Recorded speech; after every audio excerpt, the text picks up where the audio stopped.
obrigada. É uma honra ser apresentada pelo Menca, nosso querido Menca, parceiro de longa data, do tempo também que eu consegui ser professora aqui, substituta, do mestrado. Né? Eu não esqueço que no mestrado, que eu estudava exatamente o meu grupo e a sua trajetória artística na periferia de Belo Horizonte, numa disciplina do Menca, antes de existir a qualificação, que não tinha ainda o processo de qualificação, foi na disciplina dele que eu arrumei um rumo para o meu trabalho, compreendi qual que era a dimensão dele, e somos ambos historiadores. Então, nesse momento, né, que eu acho que estamos precisando de mais historiadores aí para poder conseguir ler essa situação. Então, é simbólico também que a gente esteja aqui hoje, né, num dia atípico na cidade, né? A própria Câmara Municipal decretaram hoje como ponto facultativo, a Prefeitura também, e estamos aí tentando também, da nossa parte da esquerda, ler a complexidade de um movimento que junta greve com lockout, que tem mais de 20 associações, representações, enfim, que dá um nó na cabeça da gente mesmo, das disputas dessas narrativas, né? Que foi um prazer também ouvir o Franklin aqui, as disputas dessas narrativas, que é algo muito complexo de ser construído, ainda mais com tantos meios agora de ser construídos, e considerando que o WhatsApp já é uma rede social também, né? Ele não é considerado por alguns assim, mas ele tem funcionado assim, é o mais rápido meio de propagação, inclusive das fake news e das várias versões, né? Então dizer, brincando, que o Frank falou que não temos vereadores, nem deputados, nem senadores preocupados com essa questão, eu falo que eu sou uma exceção a essa regra, não exatamente porque eu venho desse lugar, né? Eu sou uma artista, uma mulher da cultura há mais de 40 anos, que achei que o que eu estava fazendo ainda era insuficiente, e tem a ver com um golpe, né, que a gente sofre em 2016, e com o acirramento de todas essas contradições que a gente vive, e desse desmoronamento de um projeto de país que começava a apresentar avanços, ainda que tímidos, né, diante do tamanho da desigualdade nossa e das dimensões do país também, que de repente a gente se vê nesse lugar agora muito delicado, né, que a gente pode realmente 20 anos em dois, né, como diz Temer, com aquela vírgula muito bem colocada, né? Mas então, eu vou aqui tentar fazer um recorte que é um pouco da minha vivência como artista em relação a essa questão da liberdade de expressão, né? Uma pessoa que viveu também na época da ditadura, começou a fazer teatro na época ainda da ditadura, pegou o período todo da distensão, da redemocratização, e depois fazer um corte, né, para o golpe, para 2016, que é quando começa uma escalada de ataques à liberdade de expressão, incluindo a liberdade de expressão artística. Então, assim, não tem o caráter, impossível ter esse caráter histórico mais aprofundado, que mereceria um estudo maior, e que até me chamou muita atenção. Acho que é um estudo até que deveria ser feito mesmo, a gente entender, né, desde a ditadura até a Constituição, que rechaça todo tipo de censura, né, a Constituição cidadã, e o que a gente está vivendo hoje, assim. Eu acho que são várias reflexões que a gente tem que fazer, porque o golpe nos desloca de lugar e coloca uma outra visão, porque a gente achava que alguma coisa estava sendo ganha, estava avançando realmente, e estava, exatamente por causa desses avanços, tem esse ataque.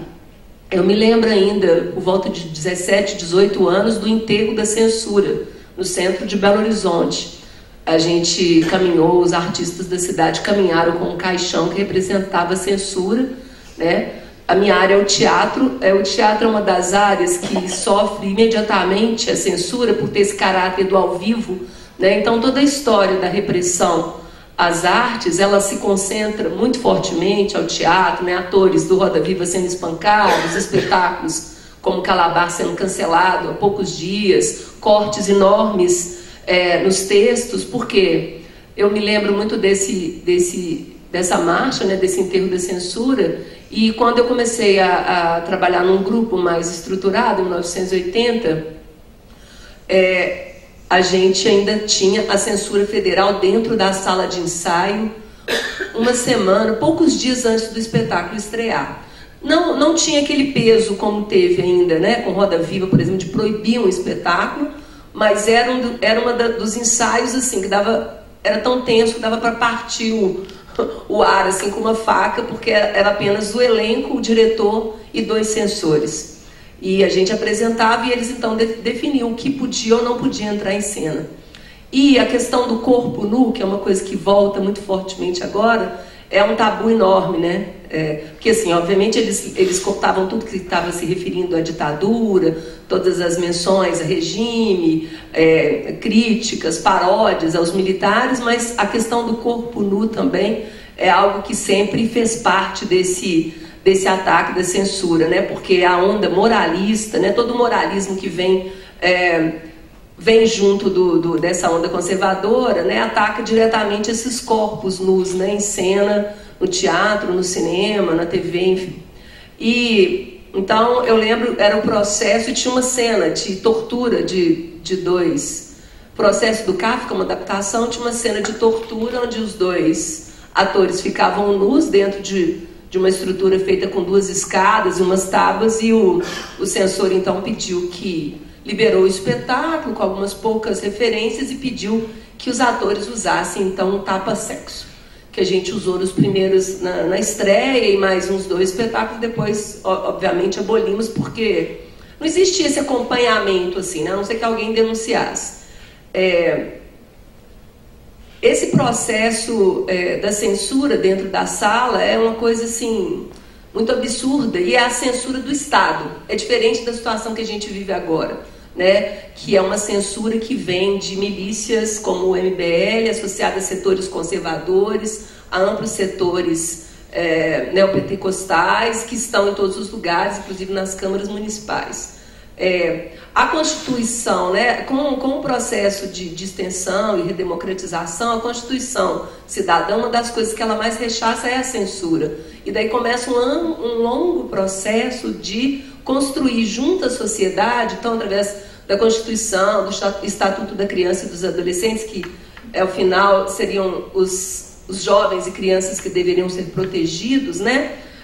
Principalmente, né, com essa questão da classificação etária, ela vai caminhando por um processo de construir a classificação indicativa, que é uma responsabilidade não só do Estado, mas do Estado, da sociedade, do produtor cultural, das concessionárias de emissoras, e ela pode se dar de várias formas. Ela pode se dar por autoclassificação, no caso do teatro, dos shows, do ao vivo. Você, a partir de um manual, que é essa aqui, classificação indicativa, um guia prático, né, que todo mundo pode consultar. Imagino, se eu estiver chovendo numa olhada, vocês me perdoem, mas é porque, né, a gente não sabe como que é o debate sobre essas questões, mas é uma bastante detalhada, que vai definir, desde a censura livre até chegar aos 18 anos, quais são os elementos que servem para nortear essa classificação. E é uma responsabilidade comum, né? Ela não é censura, é uma responsabilidade comum, que também não substitui a decisão dos pais de definir se seu filho, que tiver 16 anos, por exemplo, poderia entrar numa peça recomendada, vamos dizer assim, para 18 anos. Essa é a grande questão que agora está sendo questionada na Câmara, que eles querem tirar essa possibilidade de ser dessa forma. Eles querem recrudescer nesse sentido e realmente trazer um estágio anterior mesmo, né? O estágio que a gente pode considerar como censura e ataque aos artistas, aos produtores, que vão atacar particularmente as artes ao vivo, eu acho, porque são as que são mais frágeis também em termos de organização e de representação política. Então, esse guia prático, ele vai então refletir a Constituição, né, que diz claramente que a manifestação do pensamento, a criação, a expressão e a informação não sofrerá qualquer restrição, o Estatuto da Criança e do Adolescente e alguns decretos que vão sendo feitos pelo Ministério da Justiça, até chegar nesse formato de um guia prático que foi sendo aperfeiçoado, né? No caso da TV, eles têm eles fazem uma autoclassificação, mas sofrem um monitoramento. A gente vê isso até nas novelas, nas telenovelas, né? Às vezes a novela estreia numa faixa de horário com uma classificação, e após o seu desenvolvimento ela pode sofrer algum tipo de sanção, ou enfim, um diálogo para que ela mude a partir dos conteúdos. No caso do cinema, é preciso mandar um material que é classificado. Então, isso é tratado de formas distintas, de acordo com esses produtos culturais, mas é um avanço enorme, porque trata-se de uma solução construída junto com a sociedade, junto com os artistas, junto com os produtores, e ela ainda pressupõe que os pais, que a família tenha uma autoridade ainda sobre isso, no sentido de uma classificação indicativa, ela indica uma idade, indica e também se contém cenas de sexo, nudez, enfim. E a família tem o poder de decidir também, porque, enfim, a forma como são criadas as crianças, a constituição das famílias é diversa, é múltipla, e o que serve para uma criança, o que norteia a criação de uma criança, o que é considerado, por exemplo, que afete moralmente a sua educação, pode não ser considerado por uma outra família, né? Então, isso é importante a gente continuar defendendo isso. Então, dito isso, assim, em linhas bem gerais, só para a gente ter uma ideia, eu vou tentar mostrar um pouco aqui como é que a gente vê essa onda de ataques à arte, que ela se concentrou dessa vez muito fortemente sobre as artes visuais, performance, ao vivo, teatro também, e tomou proporções assim incríveis, inclusive na nossa cidade, né? Quando o ápice foi mesmo a exposição do Pedro Moraleda, que conseguiu mobilizar um grande número de reações contra e a favor, de vigílias, de missas, de cultos na porta do Palácio das Artes, e que culminou depois com a criação do lançamento da Frente Nacional contra a Censura, aqui num ato bastante significativo, e a exposição foi uma das mais visitadas do Palácio das Artes. Então nós podemos acreditar isso aí aos conservadores, que conseguiram fazer com uma exposição que talvez tivesse aí um público reduzido, ganhasse uma dimensão que todas as pessoas então quiseram ir ver essa exposição, né? Então, lembrando, né, gente, antes de entrar nisso, que o golpe, um dos atos mais violentos do golpe parlamentar, político, midiático, foi terminar com o MINC. Esse ato, ele é muito simbólico, de que existe uma disputa mesmo do simbólico, do signo, do que a arte representa, do que a cultura representa, e de todos os avanços também que os governos anteriores conseguiram nessa área, trazendo inclusive a produção periférica, preta, LGBT, para a cena, que é muito forte, né?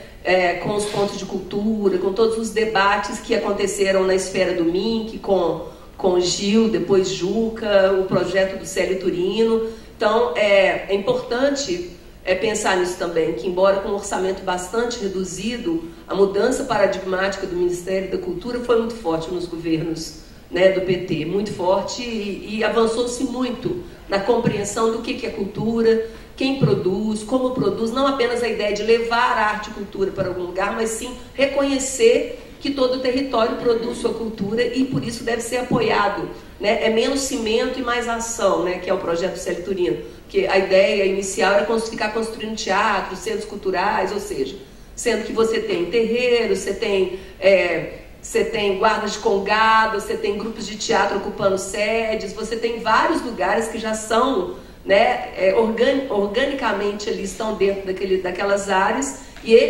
a ideia do ponto de cultura é exatamente apoiar o que já existe, não criar uma coisa que ainda não existe, né?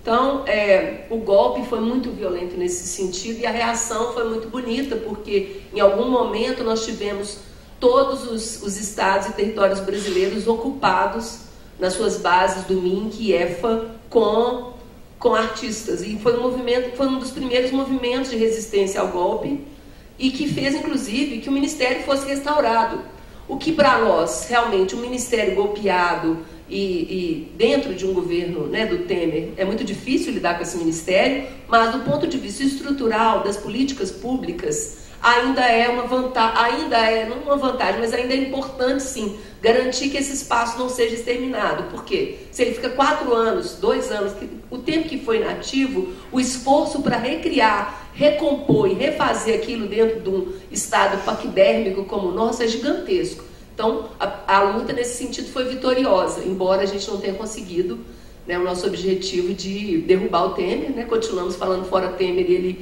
e agora talvez é melhor que ele fique até o fim, porque ele ficando até o fim significa que vai ter eleições. O fora Temer agora pode significar um outro golpe, que é não termos eleições. Isso também está no horizonte, infelizmente, para mim que vivi períodos mais sombrios mesmo, que esse lembra. Não é um quadro totalmente descartado, né? Oxalá que não aconteça.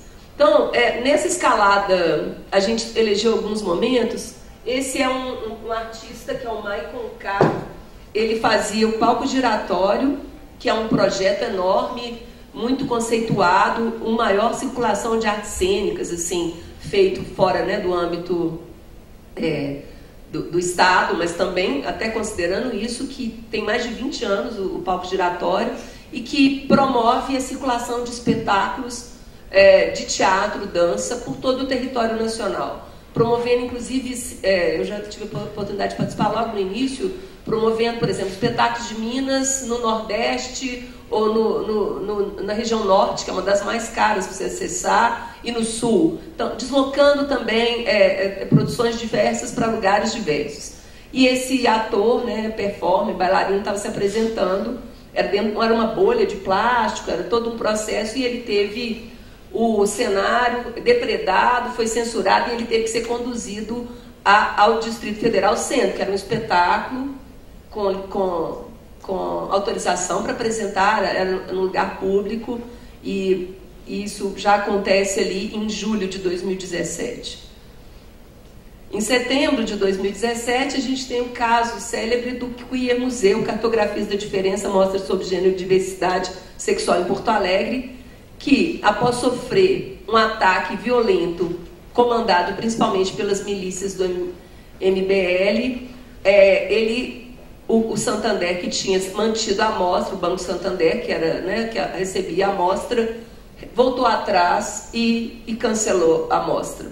E sobre a alegação de que feria alguns princípios de algumas famílias, como se, inclusive, o museu, a arte, fosse obrigatório as pessoas irem, né? Você vai se você quiser. Você atravessa aquela porta que contém cenas eróticas, ou contém cenas de nu, ou classificação etária, tantos anos, se você quiser. Ninguém é obrigado a ir numa exposição, né? Ou seja, faz parte da construção de uma sociedade, mas eles trataram nesse lugar e teve um sucesso enorme, porque houve uma articulação, e aí é o poder das redes mesmo, é um poder meio invisível ainda, mas a gente sabe que cada vez mais que a construção dessas narrativas, ela é financiada, inclusive, tem muita grana rolando com isso.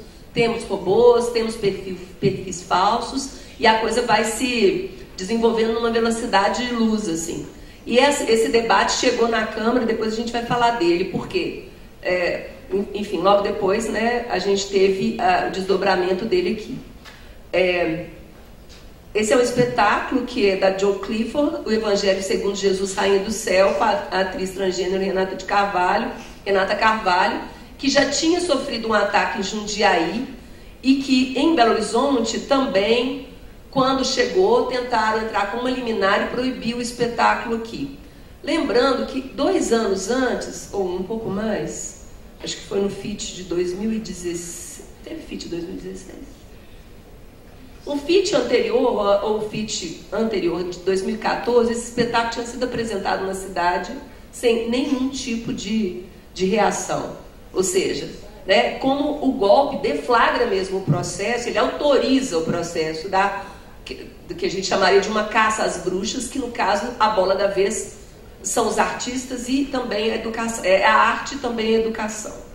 Então, aí depois a gente conseguiu derrubar a liminar, conseguimos derrubar a liminar, o espetáculo aconteceu, também com protestos de parte a parte, e esse espetáculo trouxe, né, porque é uma transgênero que interpreta Jesus tem uma imagem aqui que não, acho que é outra imagem, eu perdi.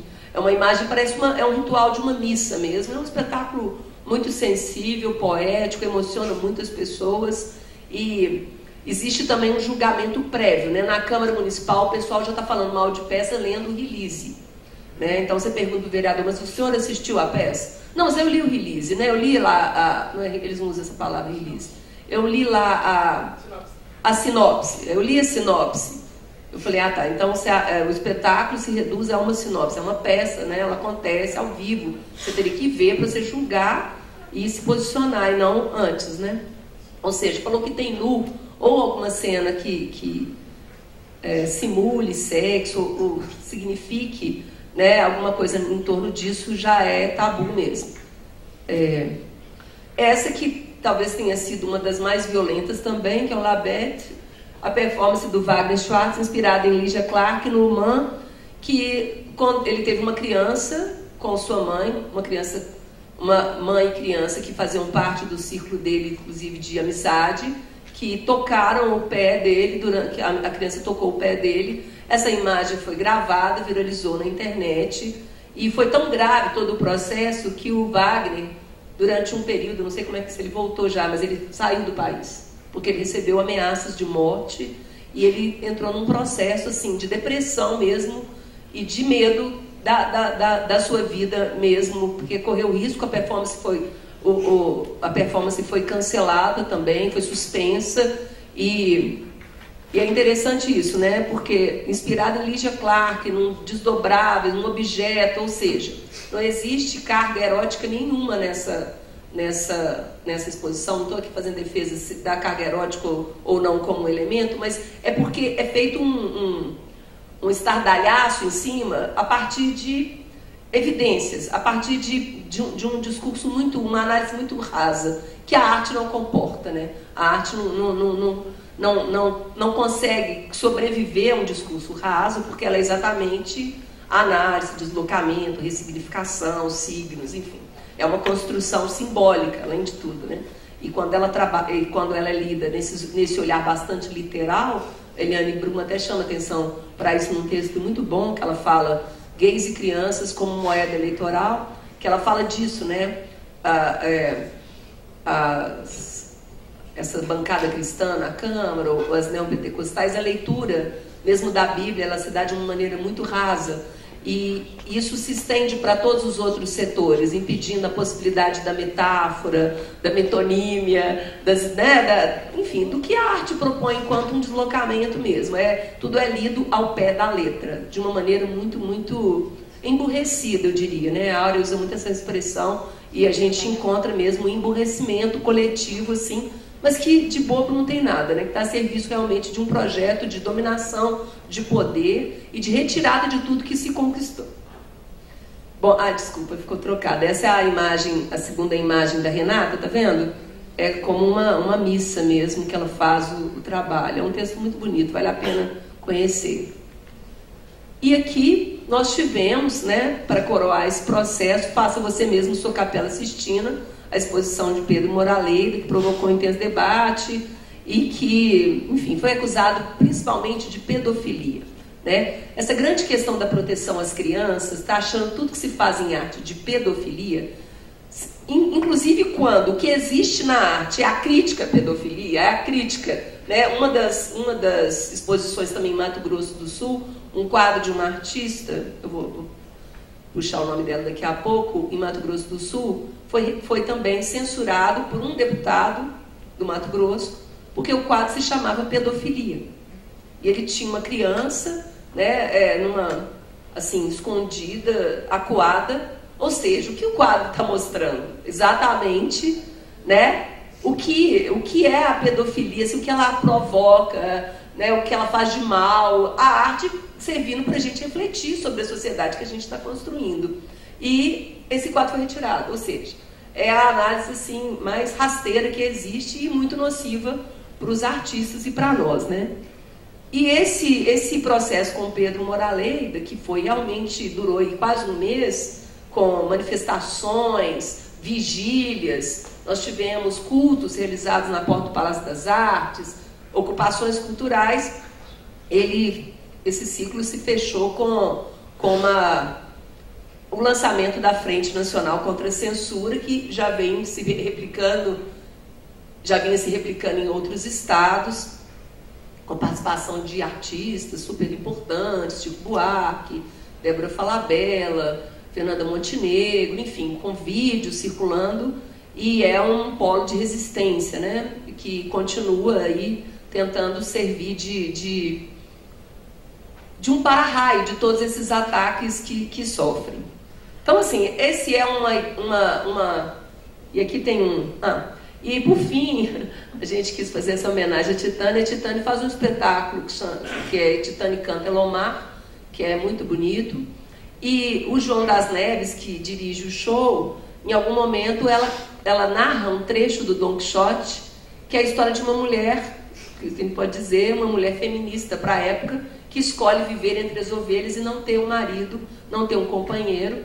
E ela lê, e ela tem uma blusa, e nesse momento ela lê com os seios nus. E essa semana a imagem circulou no Instagram da Titânia e foi censurada aí com essa tarja branca, né?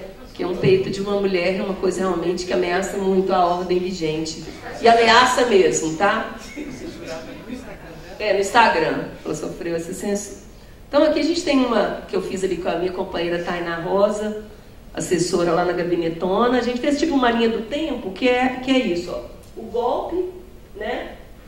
Os ministérios sendo reduzidos e a pasta da cultura acaba, né? Desde o Geisel, pra você imaginar, né? O DNA de Dan ali, a performance Labette, o João Leite também, quando teve a exposição do Pedro Moraleida, fez um discurso na Câmara.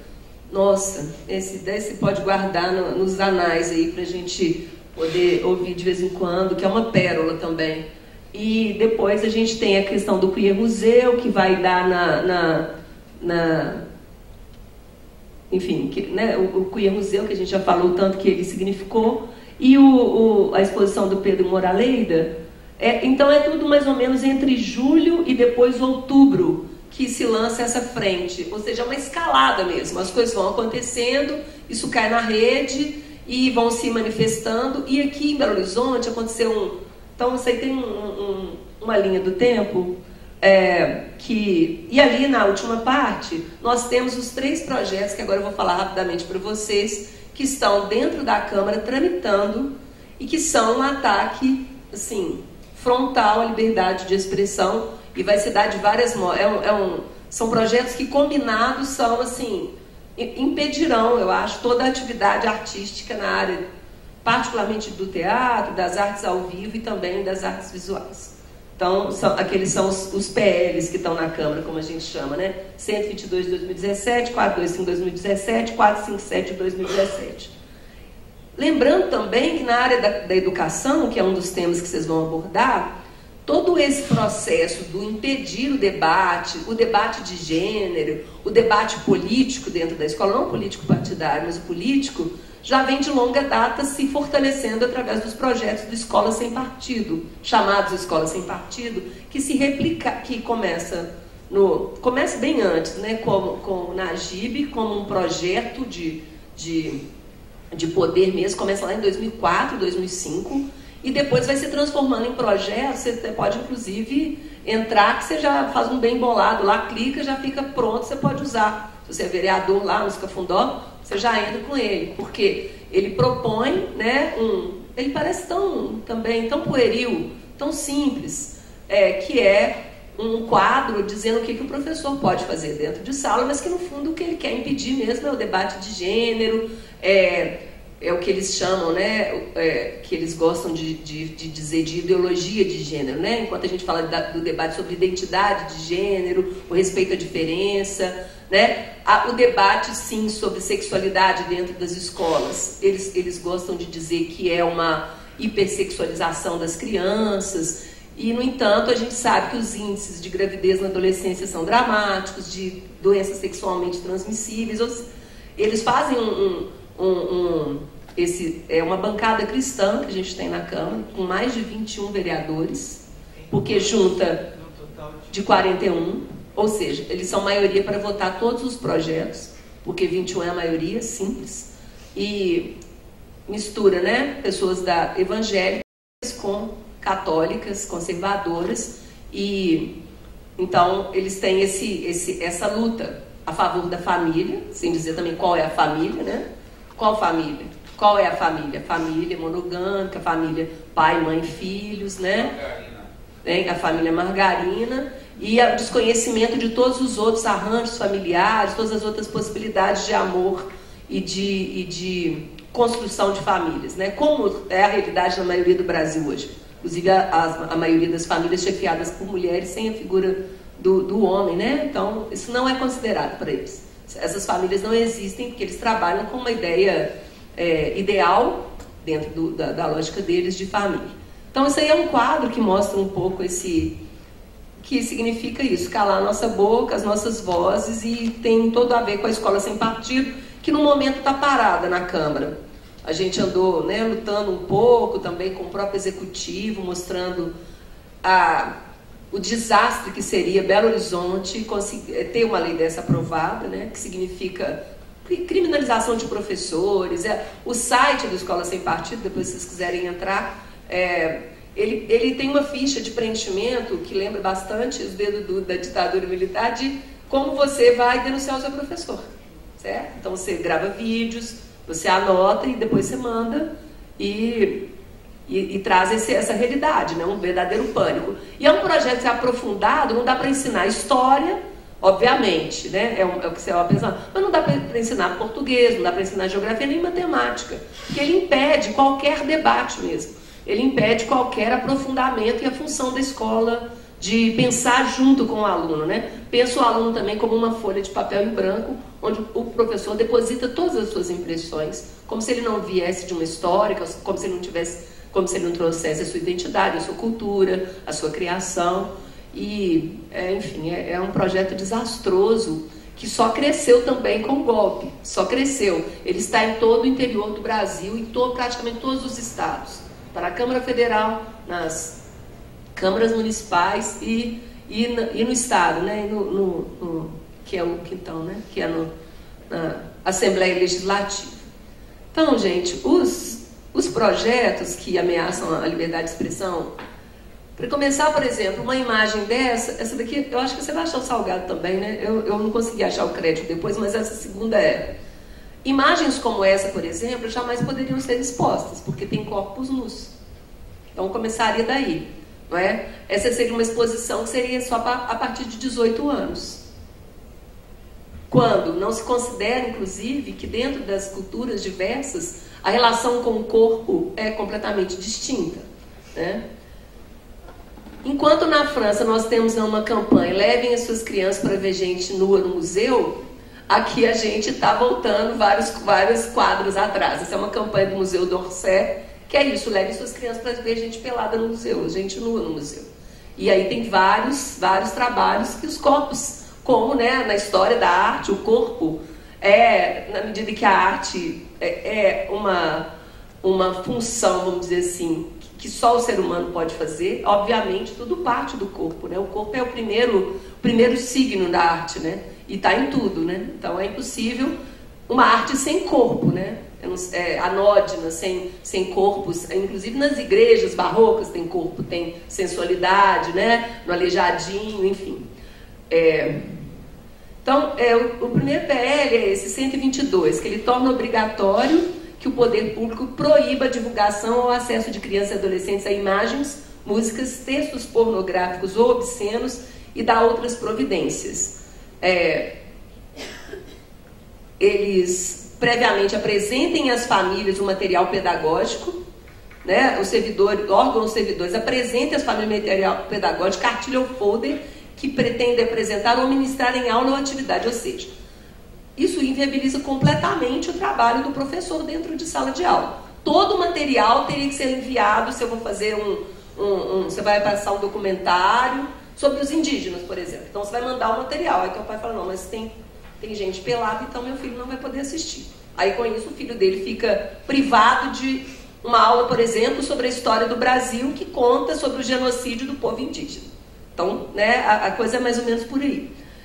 O disposto se aplica a qualquer material, impresso, sonoro, audiovisual, ainda que didático, paradidático, cartilha, entregue ou colocado ao acesso de crianças e adolescentes, bem como folders, outdoor ou qualquer outra forma de educação, de divulgação em local público ou evento autorizado, ou patrocinado pelo poder municipal, inclusive em mídias ou redes sociais. Considera-se pornográfico ou obsceno áudio, vídeo, imagem, desenho ou texto escrito ou lido, cujo conteúdo descreva ou contém palavrões, imagem erótica ou de órgãos genitais. Ou seja, imagem erótica ou de órgãos genitais, para eles é a mesma coisa. Tem órgão genital, é erótico, que é a grande discussão lá do Labesse. Existia um homem deitado que poderia ser desdobrado, assim como desdobrado da Lígia Clark. O que tem de erótico nisso? Né?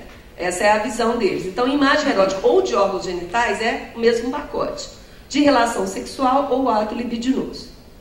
E, enfim... Aí isso tem que estar, quando contrata alguns serviços, tem que ser uma cláusula obrigatória, e ele ainda traz a questão da multa. Uma multa de 15% do valor do contrato e 5% no caso do servidor público que não fizer esse trabalho, né? E aí também cria a cultura da denuncista.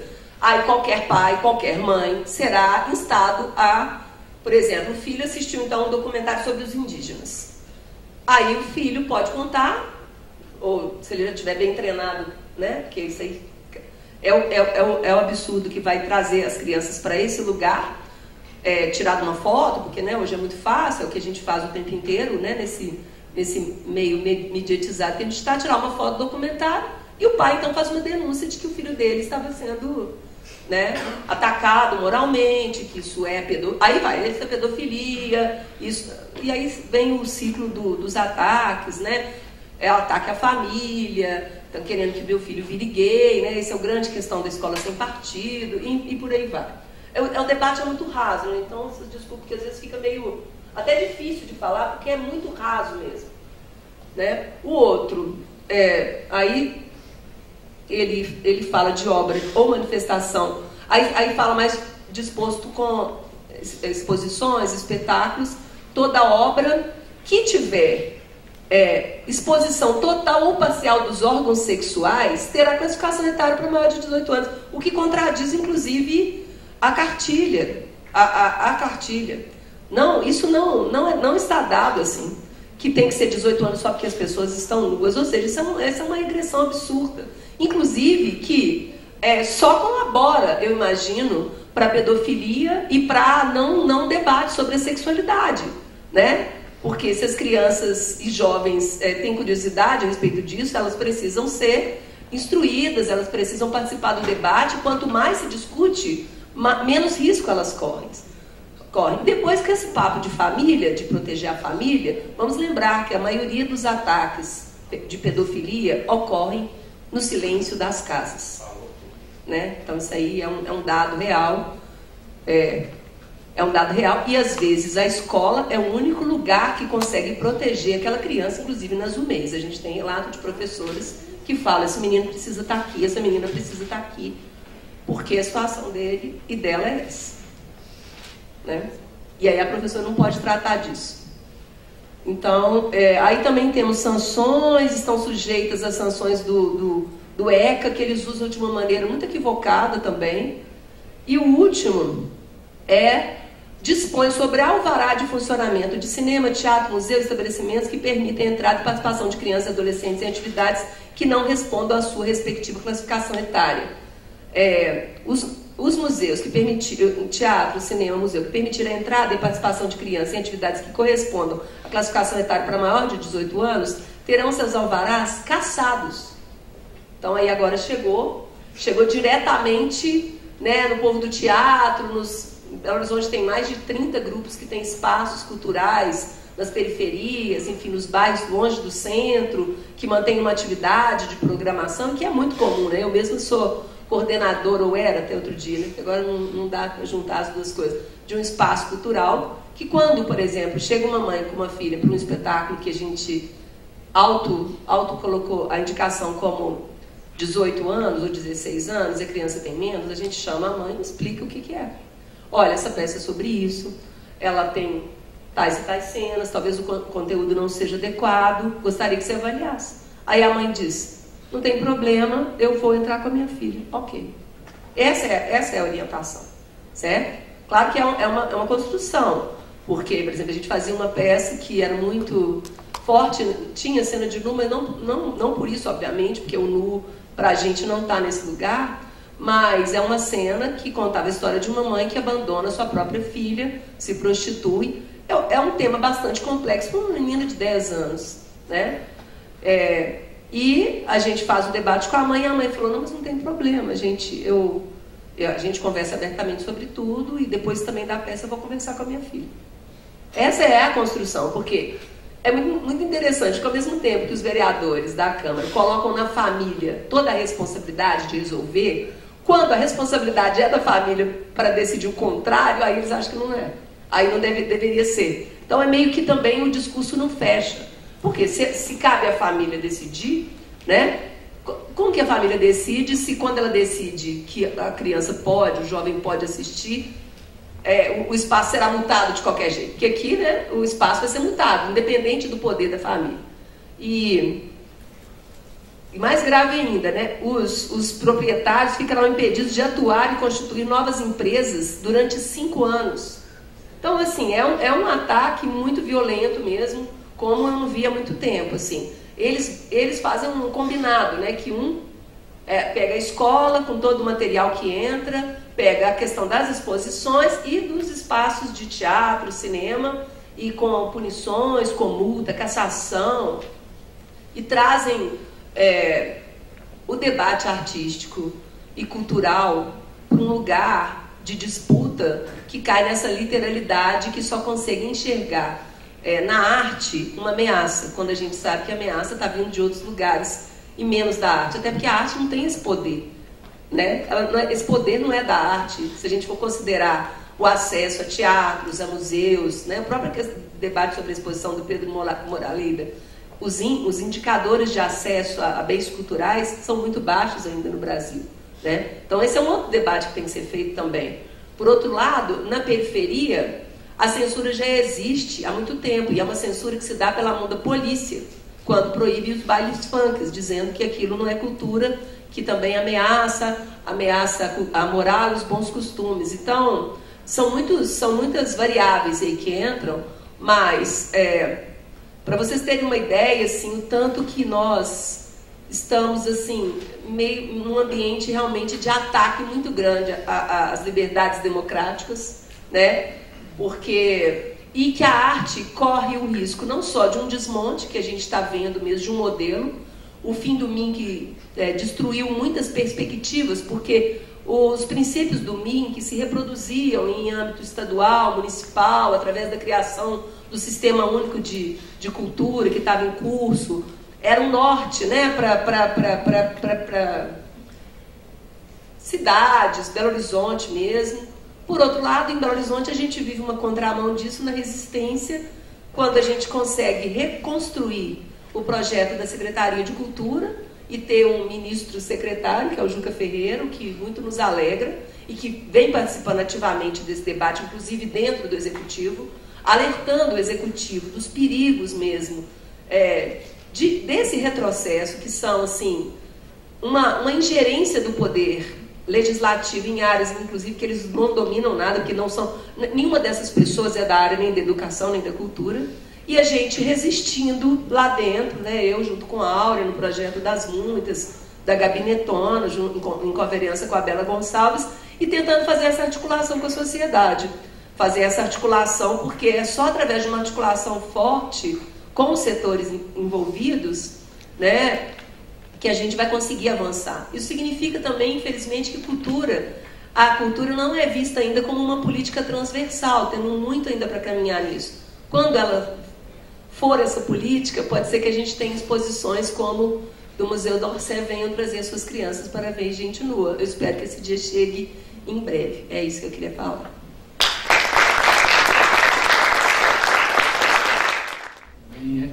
Agradecer demais a Cida, porque nessa linha de frente que ela está, né, nos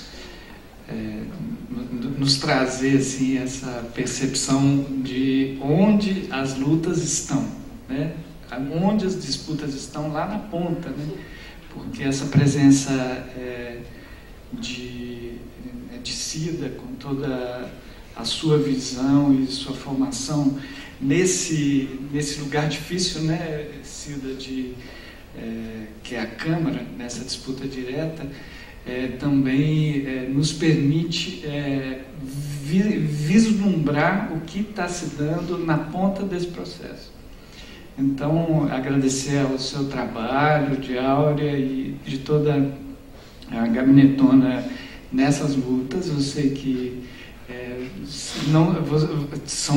é uma luta difícil de ser travada nesse contexto. E dizer também assim para o público que eu estou aqui substituindo assim a ausência da professora Maria Angélica Melende, que estava em São Paulo, ficou presa lá no seminário, a professora aqui da Belas Artes, que estaria nessa mesa, e também o professor Eduardo Jesus, que não pôde comparecer. Então, eu entendo, né, que o meu papel aqui é mesmo de um mediador. Vou só colocar algum tema aqui na mesa e depois abrir para que a gente converse com a Cida. Ou seja, eu fico pensando, né, esse contexto que a gente tem essa luta direta, nessa disputa direta e concreta em torno de projetos de lei, mas eu fico pensando qual é o contexto, né, maior que permitiu que nesses 2 anos o retrocesso fosse tão grande, né? E como foi possível que se avançasse tanto nessa disputa, por um lado, né? Uma vez que a gente tinha confiança, digamos, num processo que vinha se dando há décadas e que, claro, sempre foi um território de disputas, mas, ao mesmo tempo, que o retrocesso fosse tão veloz, tão rápido e de certa forma, eficaz, isso me assusta muito. Então, eu queria ver, assim, conversar, te ouvir um pouco sobre a análise que vocês têm feito, né, dentro desse trabalho intenso na militância direta ali junto à Câmara, porque, por um lado, tem esse dado que eu acho que a gente tem discutido pouco, mesmo no âmbito da universidade e no âmbito do debate público no Brasil, que é esse aspecto das chamadas guerras culturais. Quer dizer, esse não é um dado local, esse é um dado global, internacional. Quer dizer, a nova direita dos Estados Unidos, ela tem avançado nesse campo, né? Foi justamente, acho que na compreensão que a chamada alt-right teve, né, de que no território da cultura e, portanto, na disputa ali, na ponta, por esses valores, por esse imaginário, que haveria uma frente importante de luta da direita dos Estados Unidos. E foi assim que eles avançaram muitíssimo, né? A gente acompanhando os debates dos Estados Unidos e vendo o que tem se dado, aquela derrubada a disputa em torno dos símbolos, né? Até das esculturas públicas e tudo mais, e os argumentos, né, que chegam à esfera do absurdo, mas que parece se fundamentam em torno dessa disputa bastante construída, financiada pelos institutos criados para esse fim, com recursos, né, de grandes corporações internacionais. Então, o projeto, me parece, ele é muito bem pensado nesse avanço do poder das corporações internacionais e o papel que a nova direita representa ou tem nesse contexto, me parece também parte, digamos assim, da reflexão que a gente tem que fazer. Porque esse seria, me parece, um contexto internacional em que isso se dá. Agora, o outro aspecto que me parece cor local, né? Ou aquilo que é muito específico no Brasil, é esse caráter, essa face do fundamentalismo religioso que ganha um contorno no Brasil absolutamente surpreendente. Quer dizer, o papel que as neopentecostais têm representado, e elas, é claro que não há aí uma hegemonia total, mas um predomínio de um discurso conservador nessa área, tem sido muito assustador. Agora, como essa conjunção entre o fundamentalismo religioso nos moldes brasileiros, né? Porque algumas igrejas brasileiras estão sendo hostilizadas, né, em outros países pelo papel que elas procuram representar, aquilo que elas têm logrado fazer no Brasil. Justamente quando elas tentam fazer o mesmo movimento, elas têm sido fortemente hostilizadas. É o que tem acontecido com algumas igrejas neopentecostais brasileiras em Portugal, por exemplo. Também tenho notícias de que na Argentina há uma resistência muito grande, um temor muito grande pelo avanço de algumas igrejas brasileiras. Então, há sim um produto local, há uma contribuição brasileira original que tem criado uma espécie de fundamentalismo cristão que se associou ao poder, que há anos, né, entendeu que deveria estar ocupando o poder político, né, as cadeiras do parlamento e também das câmaras, e que tem representado aí uma força importante nesse retrocesso. Agora, há sim, me parece, uma conjuntura das duas coisas aqui no Brasil que tem feito do Brasil, da experiência brasileira, algo absolutamente inusitado e de quase um modelo negativo, né, do que seria o avanço de uma ordem conservadora no plano internacional. Agora, que essas pautas, né, se deem no âmbito das exposições de circuitos culturais que eram absolutamente restritos, né? Isso me chama a atenção. Quer dizer, aí uma estratégia muito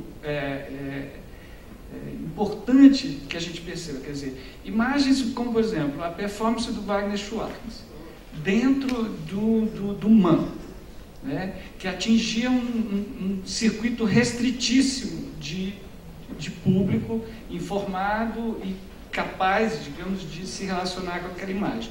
Que haja o sequestro dessa imagem, me parece que voluntariamente, né, porque foi uma fotografia que foi roubada, digamos, e lançada nas redes com toda a maldade possível do mundo, né, associada imediatamente à palavra da pedofilia, e que isso ganha a grande mídia, que isso circula em todos os outros circuitos da sociedade, levando, né, deslocando, roubando aquela imagem do seu contexto e ganhando um alcance que jamais aquela obra teria, né, porque ela era restrita a determinados circuitos culturais, e de repente ela foi jogada no Jornal Nacional, ou no Jornal Hoje, ou nos telejornalismos da Record, seja onde for, e associada imediatamente a um tipo de debate. Então, me parece que não há ingenuidade nisso.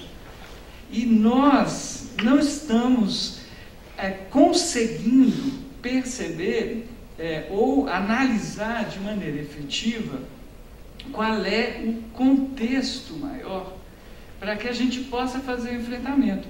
Mas eu entendo que aí falhamos, principalmente nós também, que estamos na universidade, que não conseguimos, de alguma maneira, acompanhar aquilo que, de maneira veloz, está se dando na linha de frente, que é dos projetos de lei e da disputa direta, né, nas câmaras, porque também, fora exceções admiráveis, como a da sua presença lá, quem foi ocupar esse tipo de espaço efetivamente? Quer dizer, é um espaço da representação política tradicional, ele foi sendo abandonado, né, e ocupado estrategicamente, acho que por por esses grupos de interesse que hoje ocupam lá.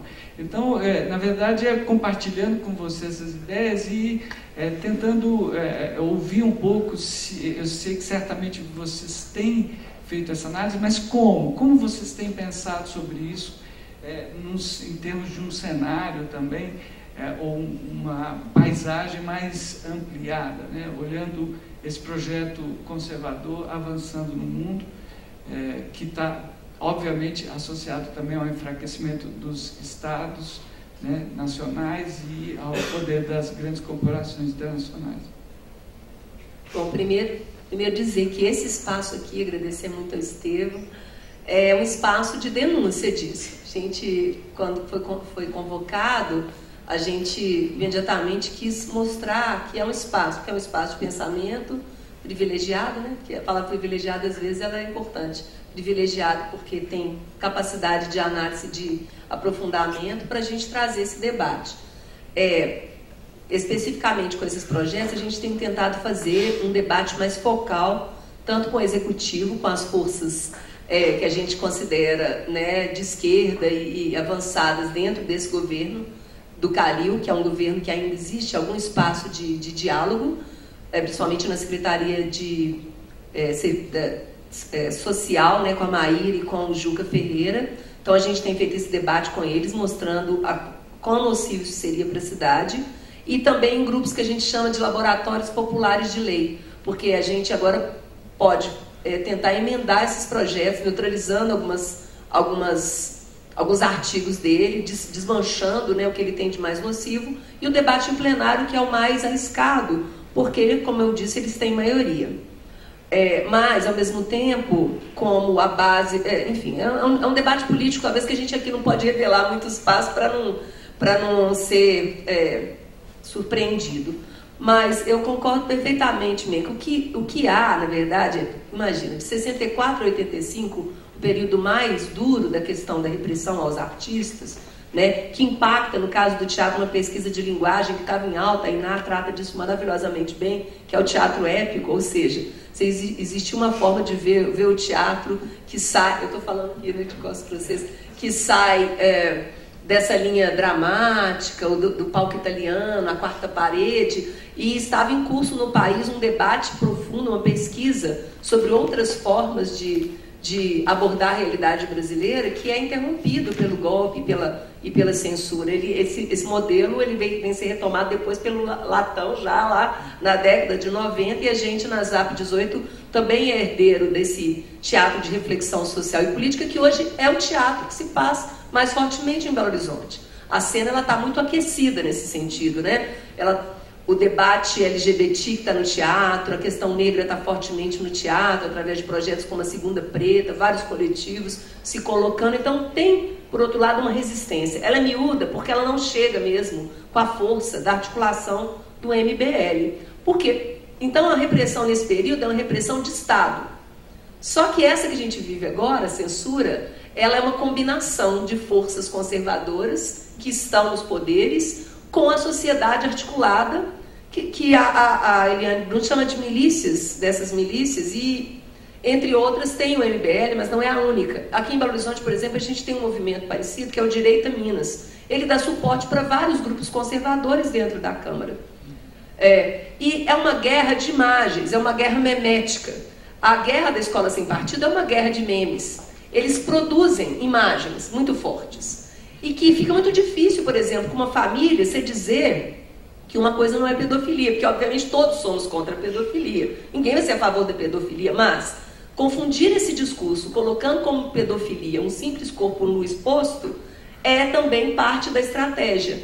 Então, descontextualizar, primeira coisa, porque uma imagem de uma exposição que tem todo um... Né, e a gente sabe que trabalha com artes ao vivo, com a performance, que depende da interação com o público, o momento que é feito, o que foi dito. Não cabe numa foto, nem mesmo num vídeo, tudo que acontece naquele espaço.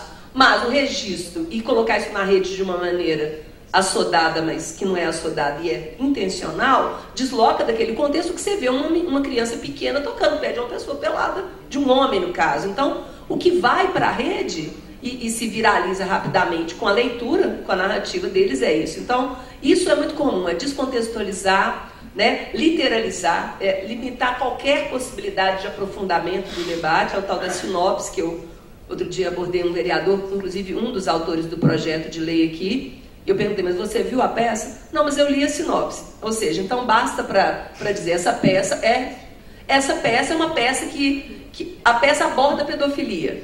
Então ela defende a pedofilia. Ou seja, não é possível ser a mesma coisa, né? Mas essa confusão primeira é colocada nesse lugar. Então, o que acontece é que essas milícias, elas acionam a pauta conservadora, colocando a população para o ódio ou amor sobre as coisas, e traz o discurso liberal, ou seja, aproxima do discurso liberal. E no caso dos evangélicos e da bancada em que há exceções, né, é bom que a gente não pense o povo evangélico todo como uma massa uniforme, existem exceções e elas têm aparecido, né, igrejas que se dispõem a fazer o debate, igrejas que não concordam com isso, mas que também são as que estão fora dos centros de poder. As que estão dentro do centro de poder, esse projeto é um projeto muito complexo mesmo. Aqui. É um projeto que tem a ver com capital internacional, desmonte do ensino público, que tem a ver com comunidades terapêuticas na área da saúde, introduzir de novo as comunidades terapêuticas, que tem a ver com uma política equivocada de guerra às drogas, que é em cima disso mesmo, né? Levar as pessoas, e elas têm então se ter uma religião. Ontem mesmo Fantástico eu fiquei assistindo, Casa Grande, lá contando a história dele, ou seja, a história de superação que passa por uma questão religiosa.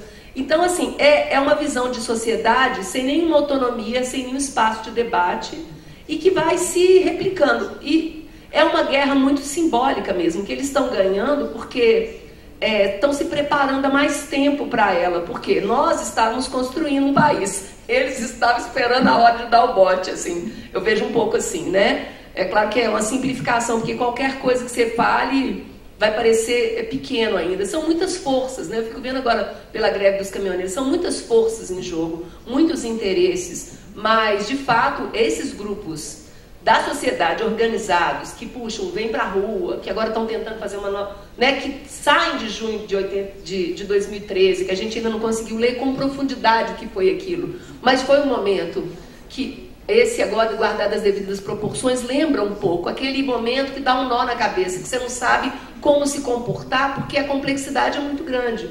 Mas o que eu vejo é que existe uma confluência da pauta liberal com essa pauta conservadora, né? Com os grupos conservadores e com essas milícias que agem e vão também tentando colar nos políticos. Elas também são milícias que não têm... Elas são milícias das redes. Elas não têm cara, não têm nome. Tem, assim, um Kim Kataguiri, mas, assim, elas são meio, né, invisíveis também. Elas se organizam, assim, pegando as pautas e levantando a bola delas para ver quem que cola. E, a partir daí, o processo vai se desdobrando. Como justificativa de um desses projetos, eles usam, inclusive, a exposição do Pedro Moraleda, o Queer Museu, ou seja, é uma reação imediata que os vereadores querem também surfar nessa onda e se apresentarem como defensores da moral e dos bons costumes de uma família e de um modelo de sociedade que tem a ver com os partidos de onde vêm, com os interesses econômicos que eles defendem. Então, é bastante complexo o quadro e eu penso que para a gente conseguir responder, a gente tenta articular essa resistência, né, com os movimentos e criar imagens que se contraponham a isso, né? Também não só trabalhando com a ideia de dividir-nos em categorias de conservadores e no caso... Bom, nós somos o quê? Nós somos vários adjetivos, né? As mulheres feministas radicais do PSOL, mas assim, tentar trabalhar também onde, entre esses dois lugares de chamar as pessoas de uma coisa ou outra, onde existe espaço de disputa, de disputa de pensamento, né?